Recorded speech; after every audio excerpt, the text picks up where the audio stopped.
എല്ലാവർക്കും നമസ്കാരം. ഞാൻ ആനന്ദ് ചന്ദ്രശേഖരൻ. നമ്മളെല്ലാവർക്കും അറിയാവുന്ന ഒരു മന്ത്രമാണ് സർവമംഗളമംഗല്യേ എന്നത്. അറിയില്ലെങ്കിൽ പോലും ഉറപ്പായും നമ്മൾ ഈ മന്ത്രം കേട്ടിട്ടുണ്ട്. ദേവീ ക്ഷേത്രങ്ങളിൽ ഈ മന്ത്രം സ്ഥിരമായി പറയാറുള്ളത് നമ്മൾ കേൾക്കാറുള്ളതാണ്, അല്ലേ? എന്നാൽ നമ്മളിൽ എത്ര പേർക്ക് ഈ മന്ത്രത്തിന്റെ അർത്ഥമറിയാം? അർത്ഥമറിയാതെ മന്ത്രം കാണാതെ പഠിച്ചു പറയുന്നത് കൊണ്ട് എന്ത് കാര്യമാണുള്ളത്? അതിനാൽ നമുക്ക് ഈ സുന്ദരമായ ലളിതമായ മന്ത്രത്തിന്റെ അർത്ഥം മനസ്സിലാക്കാം. ആദ്യം നമുക്ക് മന്ത്രം കേൾക്കാം.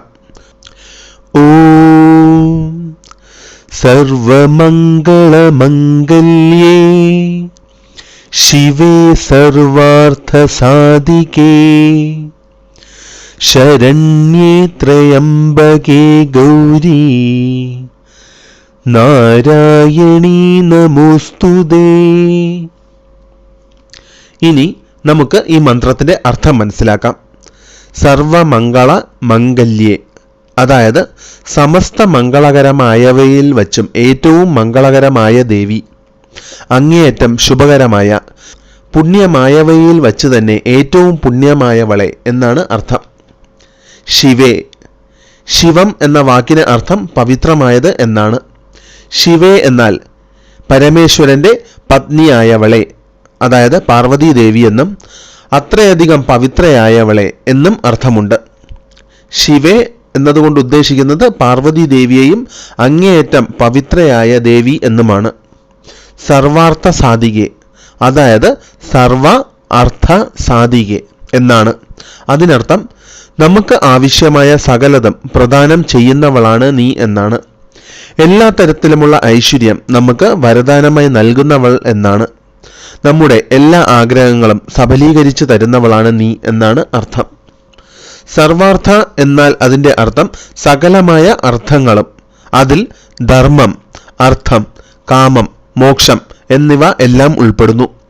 ധർമ്മം എന്നാൽ നമ്മളെ നേർവഴിക്ക് നയിക്കുന്ന ചാലകശക്തിയാണ്. വിദ്യാഭ്യാസം, വിവേകം, അറിവ് എല്ലാം അതുമായി ചേർത്ത് വായിക്കാം. അർത്ഥം എന്നാൽ വെൽത്ത്, പ്രോസ്പെരിറ്റി, ഐശ്വര്യം, സമ്പത്ത് എല്ലാമാണ് ഉദ്ദേശിക്കുന്നത്. കാമം എന്നുകൊണ്ട് ഉദ്ദേശിക്കുന്നത് സെക്സ് എന്നതല്ല. ലൗകികമായ സകലതിനെയും കാമം എന്നതുകൊണ്ട് ഉദ്ദേശിക്കുന്നു. എല്ലാം ആവശ്യമായ അളവിൽ അനുഭവിക്കുക എന്നതാണ് ഉദ്ദേശിക്കുന്നത്. ലൗകികമായ സുഖങ്ങളിൽ മുഴുകുമ്പോഴും അതിൽ മുങ്ങിത്താണ് പോകാതെ നേർവഴിയിലൂടെ പോകുകയാണ് നമ്മൾ ചെയ്യേണ്ടത്. മോക്ഷം എന്നത് ജനനവും മരണവും പിന്നീട് പുനർജന്മവും എന്ന ചക്രത്തിൽ അകപ്പെടാതെ ഈശ്വരനിൽ അലിഞ്ഞു ചേരുക എന്നതാണ്. അങ്ങനെ ഒരു മനുഷ്യൻ അവൻ്റെ ജീവിതത്തിൽ ആഗ്രഹിക്കുന്നതും സ്വപ്നം കാണുന്നതുമായ എല്ലാ ധർമ്മവും, അർത്ഥവും, കാമവും, മോക്ഷവും എല്ലാം പ്രദാനം ചെയ്യുന്നവൾ എന്നതാണ് സർവാർത്ഥ സാധികെ എന്നതുകൊണ്ട് ഉദ്ദേശിക്കുന്നത്. ശരണ്യേ എന്നാൽ അതിൻ്റെ അർത്ഥം എല്ലാവർക്കും ശരണം നൽകുന്നവളായ, കരുണാസാഗരമായ, മാതൃഭാവത്തിൽ കുടികൊള്ളുന്നവളായ ദേവി എന്നാണ് അർത്ഥം. ത്രയംബകെ എന്നാൽ അറിവിൻ്റെയും തിരിച്ചറിവിൻ്റെയും വിവേകത്തിൻ്റെയും ജ്ഞാനത്തിൻ്റെയും മൂന്നാം കണ്ണ് ഉള്ളവളായ ദേവി എന്നാണ് അർത്ഥം. മുക്കണ്ണനായ പരമേശ്വരന്റെ പത്നി, അതായത് പാർവതി ദേവി എന്നും ത്രയംബകെ എന്ന വാക്കിന് അർത്ഥമുണ്ട്. ഗൗരി എന്നാൽ അതീവ സുന്ദരിയായ, സർവഗുണസമ്പന്നയായ, സർവാംഗ സുന്ദരിയായവൾ എന്നാണ് അർത്ഥം. ഗൗരി എന്നത് പാർവതി ദേവിയുടെ മറ്റൊരു നാമം കൂടിയാണ്. നാരായണി, അതായത് നാരായണന്റെ പത്നി, അതായത് ലക്ഷ്മി ദേവി.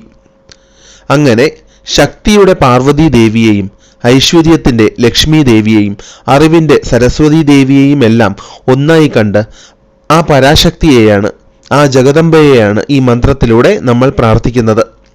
നമോസ്തുതേ എന്നാൽ നിന്നെ ഞാൻ നമിക്കുന്നു എന്നാണ് അർത്ഥം. നമുക്ക് അർത്ഥം മനസ്സിലായ സ്ഥിതിക്ക് ഇനി ആ മന്ത്രം ഒന്നും കൂടെ കേൾക്കാം. ഓം സർവമംഗളമംഗല്യേ ശിവേ സർവാർത്ഥസാധികേ ശരണ്യേ ത്രയംബകേ ഗൗരീ നാരായണീ നമോസ്തുതേ. എല്ലാവർക്കും അപ്പോൾ ഈ വീഡിയോ ഇഷ്ടമായെന്ന് കരുതുന്നു. അഭിപ്രായങ്ങൾ കമൻസിലൂടെ അറിയിക്കുവാനും വീഡിയോ ഇഷ്ടമായെങ്കിൽ ലൈക്ക് ചെയ്യുവാനും മറക്കാതിരിക്കുക. നന്ദി.